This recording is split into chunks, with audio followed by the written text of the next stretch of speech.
Hello everyone, welcome back. In this video we got part 2 of our 4-part series talking about the first few days of the free agent market. We're looking at the Central Division today and looking at how the Central Division did the first few days of free agency. We'll go to all of that coming up right now.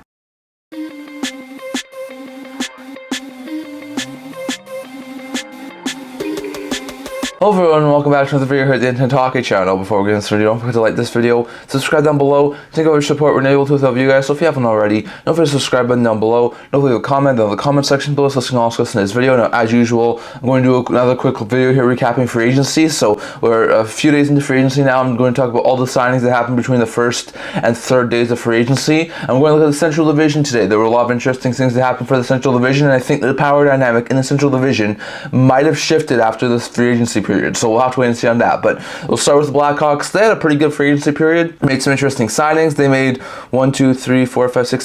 signings on free agency day. Didn't make any signings after that, at least up to this point. So the 8 signings, and most of them were actually pretty significant. So they wound up bringing in goaltender Brossoit. A lot of people thought he might have gone to Toronto or another team. He wound up going to Chicago to back up Peter Mrazek. It's a 2-year deal with $3.3 million. So the same sort of contract timeline. So Mrazek and Brossoit will both be up in 2 years. Pretty good solid sign there for the Hawks. Brossoit can be a really good 1B. Then they signed a couple of defensemen, including Martinez, 1-year deal, $4 million AAV. Had to overpay him a little bit, but he should be a trade chip for them going into the trade deadline. They also signed Brody, 2-year deal, $3.75 million AAV. Really good veteran, should be able to help that team out a little bit over the next year or two, so pretty good stuff there for the Hawks. Then on the forward group, they signed a lot of players. Signed Craig Smith to a 1-year deal with AAV of $1 million. Signed Patrick Maroon to a 1-year deal with AAV of $1.3 million. 2 solid bomb 6 veterans, who I think would really help out round out that team. They also signed Joey Anderson to a 2-year deal with AAV of $80,000. Decent bomb 6 forward, so good to see him be brought back. And then they also signed 2 bigger time free agents, including Teravainen, bringing him back. Teravainen gets a 3-year deal with AAV of $5.4 million. And then they also bring in Tyler Bertuzzi, a 4-year deal with AAV of $5.5 million. So Hawks are able to get some really good additions here. Teravainen and Bertuzzi should help out this rebuild, while they get some short stopgap options in guys like Brody, Martinez, Maroon, Smith, and Brossoit. So some interesting signings there. I think the Hawks did pretty good this free agency period, given the fact of how they lost. I think they definitely got a lot better. Now, are they better enough to make the playoffs? I don't think so, but they are definitely a better team at this point in time. So interesting stuff there. Going over to the Avalanche, they definitely made some interesting signings on day 1 of free agency. They signed 8 players. So on July 1st, the Avalanche made a couple of signings. Most of them were lower-end signings. They brought back Jonathan Drouin, 1 year, $2.5 million. Solid top 6 forward, worked really well with McKinnon and Rantanen. They also brought in Calvin DeHaan, solid third-pair defenseman, 1 year, $800,000 deal.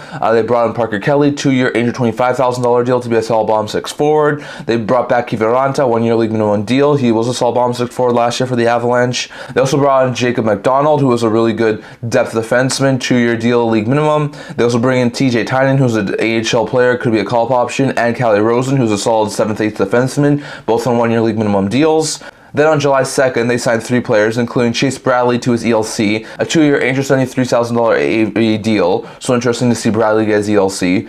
They also signed Wyatt Amadot, who I think was a player in the AHL system last year, to a 1-year league minimum deal. Should still be a solid depth defenseman. And then they also brought in Erik Brannstrom on a 1-year, $90,000 deal to be a solid third-pair defenseman for them. So interesting stuff there for the Avalanche. I don't think they really improved a lot this offseason. They definitely were able to keep some of their players around, sign them some of their RFAs, but did they really get better? I can't say they did. I think they're maybe even a little bit worse than last year. So I'll have to wait and see what happens there, but I don't like the free agency period from the Avalanche. It's not that they really can do anything about it because they don't really have the cap space to make it work right now. For the Dallas Stars, they made some interesting signings. On June 30th, after not qualifying him, they brought back S.T.L, 1-year deal with a $1.2 million AAV. He looked like a pretty good player there for the Stars, so good to see him be brought back. Then on July 1st, they made 9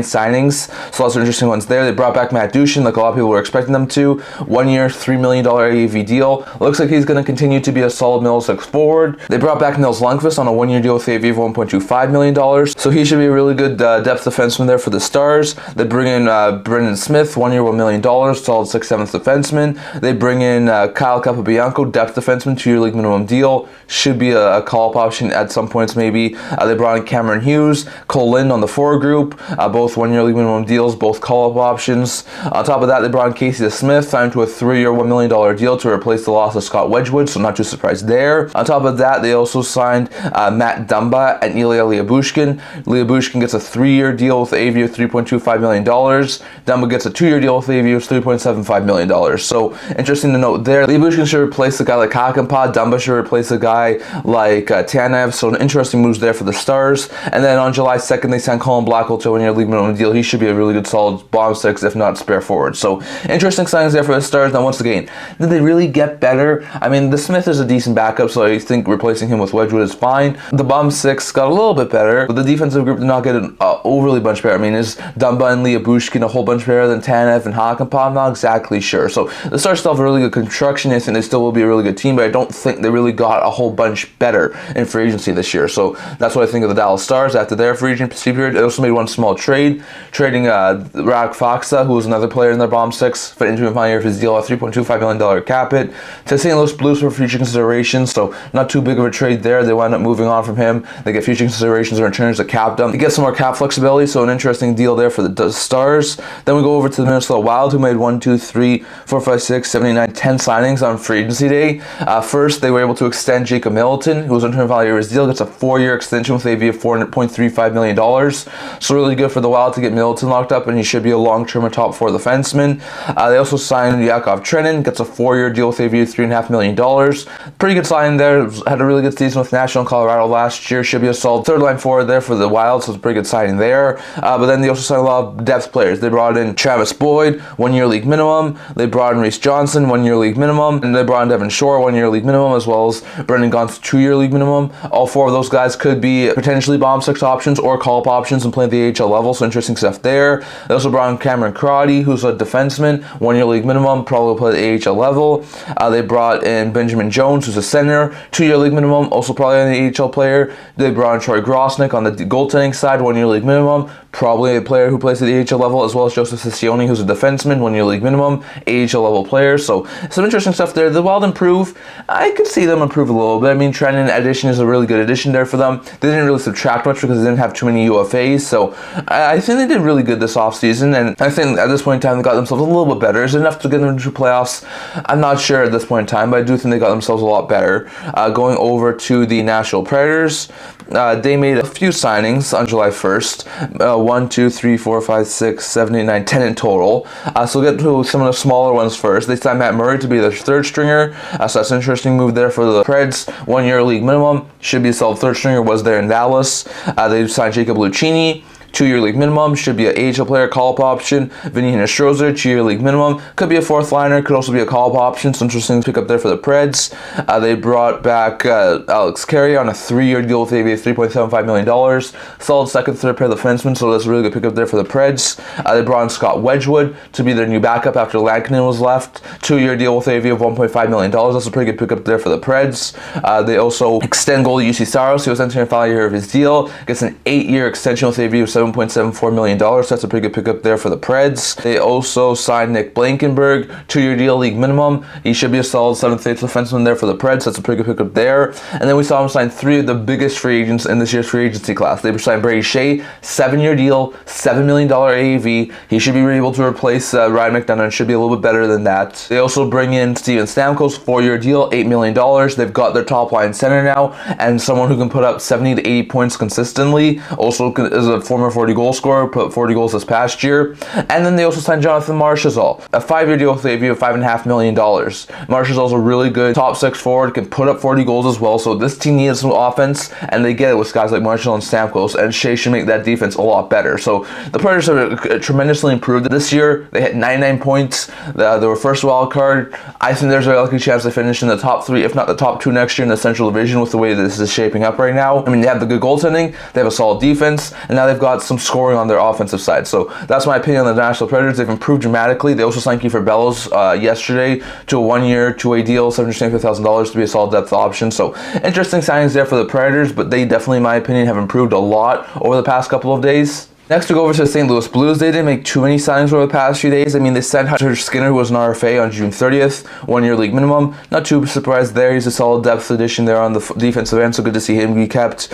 Then they extended Kapanen on free agency day, 1-year, $1 million deal to remain in the bottom 6. So it's a pretty good pickup there for the Blues. Then they made 4 signings on July 2nd. First, they gave an ELC to prospect defenseman Adam Juracek. Juracek, who was the 16th overall pick in the 2024 draft. He has a 3-year ELC with a view of $975,000. So pretty good solid signing there for the Blues to sign Juracek. Then they also signed Pierre-Olivier Joseph, 1-year $950,000 deal. Should be a solid third pair defenseman for them. They signed Corey Schooneman, 1-year league minimum deal. Once again, should be a solid defenseman for them.